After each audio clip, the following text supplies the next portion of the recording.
जूते फटे पहनकर आकाश पर चढ़े थे। सपने हमारे हर वक्त औकात से बड़े थे। नहीं किया हमने कभी जमीर का सौदा, दो चार आसमां तो कदमों में गिर पड़े थे। जिंदगी में कभी कभी ऐसी स्थितियां परिस्थितियां आती हैं जब हमें लगता है कि भाग्य ने हमारे साथ छल किया है। हम अंदर ही अंदर खुद को कोसते रहते हैं। हमें लगता है कि किसी पद के, प्रतिष्ठा के, सम्मान के असली हकदार हम थे, पर वो हमसे छीना गया है।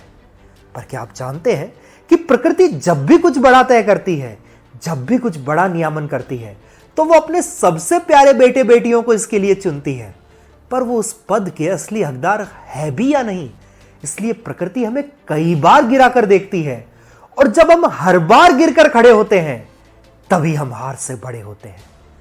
हार कर कई दफा खड़ा हुआ हूं मैं, तब जाकर हार से बड़ा हुआ हूं मैं।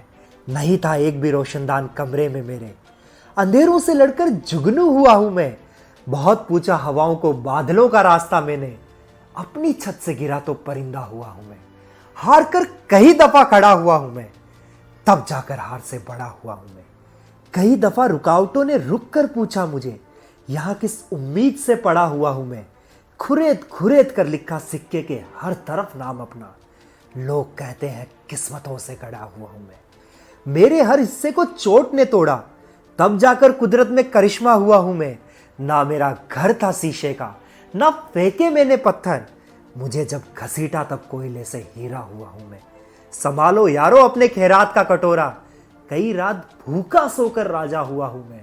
हार कर कई दफा खड़ा हुआ हूं मैं, तब जाकर हार से बड़ा हुआ हूं मैं। तो दोस्तों, जिंदगी की इस प्रतियोगिता में आपका पार्टिसिपेशन बहुत जरूरी है। इस बात से फर्क नहीं पड़ता है कि आप जीतते हैं या हारते हैं, क्योंकि ना जीतना जरूरी है ना हारना जरूरी है। जिंदगी एक ऐसा खेल है जहां बस खेलना जरूरी है, क्योंकि आप नहीं जानते किस नुक्कड़, किस गली, किस चौराहे पर मैन ऑफ द लाइफ की ट्रॉफी आपका इंतजार कर रही है। जय हिंद।